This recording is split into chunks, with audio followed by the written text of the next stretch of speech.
Hello, travelers for all across the galaxy. This is your host, Kozmo, bringing you my magical musketeer deck profile. So, I had a few things to tell you about this deck. This deck is not that good going second. If you go in second, you depend on what your opponent has. If your opponent makes a Pokemon, or your opponent take the monster with any of their cards, um, you're screwed. You're screwed because you don't have the counter track card that they have to negate anything. So you need to go for Forbidden Lands to try to avoid that. And the deck doesn't have any more follow-ups. It depends quite a lot after normal summon. They don't have a standard, a special summon to the field, so that's a problem. But when it comes to going first, this deck, if they open consistent enough with a monster and a spell card that can maximize your resource, like Ties of the Breath, that's why I play it. This can be a really powerhouse. Let me show you this profile. So we have uh, two of the UR, uh, three Casper, one Starfire, and one into Duck. Um, why we use just two kit? You can use one instead of two. You want to, but in this build, I try to maximize more copies of the three that the level 4 to be able to resolve Ties of the Breath. Let me show you how this can pull off. This is on the deck, we can have a new hand. You see this hand, you have Kid and you have Ties of the Breath and two trap cards, so you can abuse the effect of your other magical musketeer. You use normal summon Kid, you activate Ties of the Breath, yeah, you lose to 200, but if you use something like Destiny Draw, now you have Destiny Draw activate for the next turn, and you can search Casper, you can search Doc, and there you have it. You have a very good feel because you can trigger any of your trapped cards on Caspar, so Caspar will be able to search cross domination, or you can search steady hands. So then you can put off any of this card on kit, discard any top card like this one that you don't use yet, and maybe you can have any other card on the column of duck and recover any of the cards that you have in your graveyard. Since you will have three monsters, your opponent, whatever they play a perk or trap card the first turn, they will be punished if you do it correctly. Maybe they will go for the column of Doctor, but let's see if for any case you have a trap card or a spell of the Magical Musketeer in your graveyard, then the screw that you can recover it. So yeah, it will be a pain in the ass in the next turn, right? So be careful with that. This is a very dominating deck if they going first win this build. When you open ties, you have a lot of advantage that your opponent has to deal with, and even though the monsters are really weak, you can dominate the field without oppression and without recovery through your cards. So you can overshadow your opponent by the resource you have and destroy the opponent, but little by little until they don't have nothing. And then they can respond to these cards because they're activated in the hand. So yeah, it can be a problem. You see, the thing about playing three ties is something like this can happen. So you will actually start to believe maybe I should not play ties, and this is a good hand, or play another one. Yeah, if you, this is a very good hand. If you don't have, oh, amazing hand. If you don't want to use tide, I believe there's need to be the best way possible for me, at least for now. But if you don't want to try this card out because it's a dead draw after this one, after the first turn, and I can understand why, you can take this off, right? You can play cards like Pot of Duality. You can play Pot of Duality and Ties of the Breath together. Why? When you use Pot of Duality, you can special summon monsters, so Ties is a break. And vice versa. If you use ties, probability doesn't do anything. So you have to understand what you're gonna do. If you're gonna play Power of Duality, or you're gonna play ties. Yeah, Power of Duality can be amazing. If you see here, I can draw 3 cards and I can have the monster I need. Because ties alone doesn't do anything. This can help you to solve your hand, so it can be an amazing card.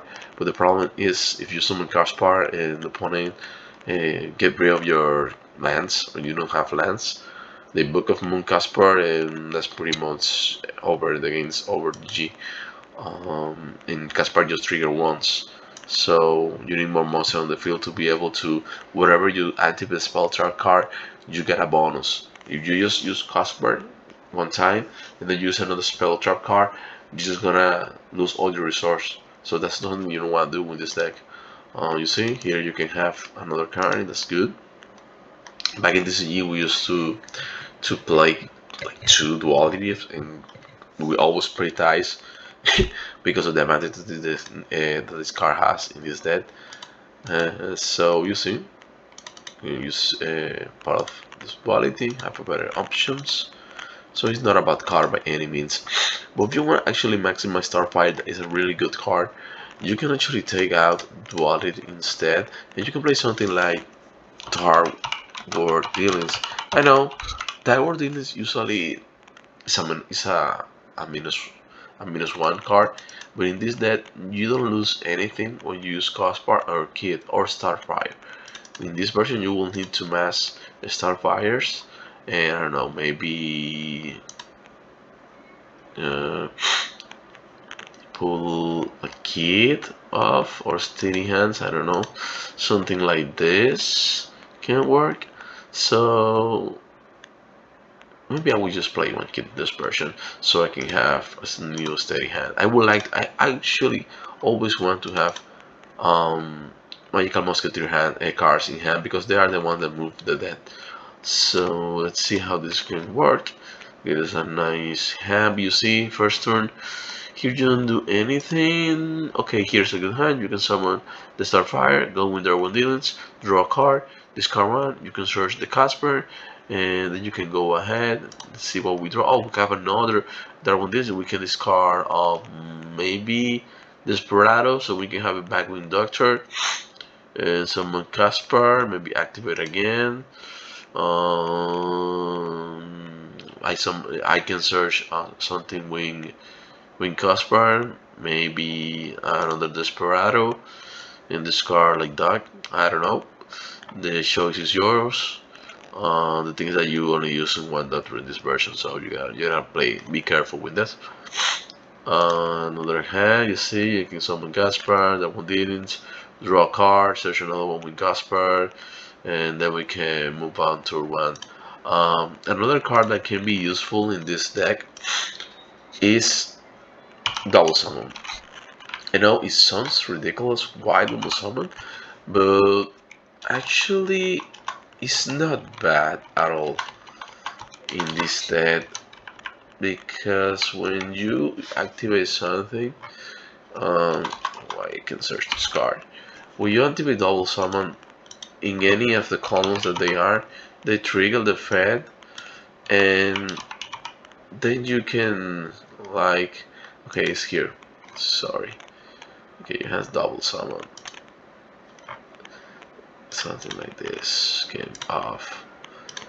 Okay, you can use Double Summon. You see, let's see, if you use Starfire and you go up Double Summon, you can search Kid or Duck, and then you can be able to normal summon Casper to the field.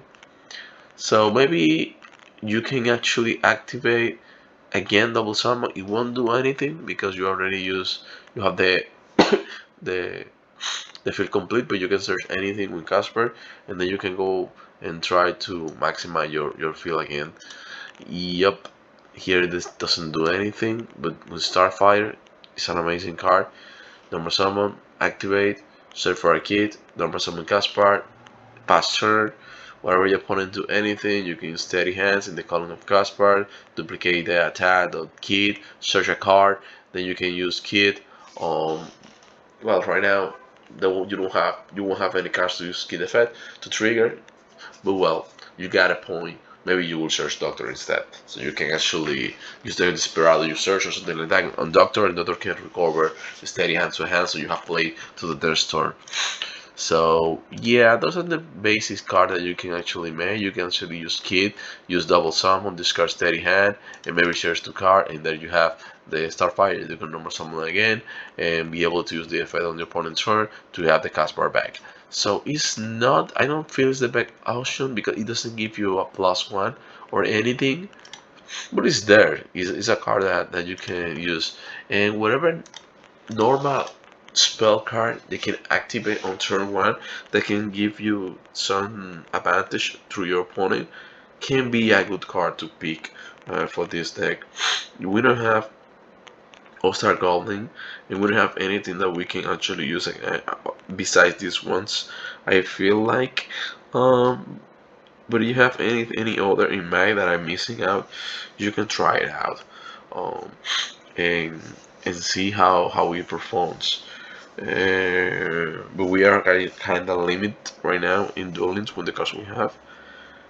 But yeah, this is a interesting deck. I feel it will be a top meta deck. I don't feel it will be tier one, maybe tier two or three, but we'll see. I feel most likely at tier three. I guess so.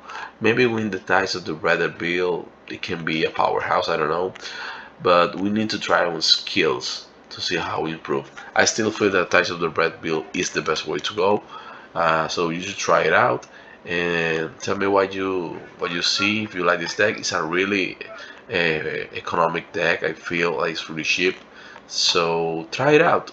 It will be interesting to do. So yeah, guys, that's everything I have for this video.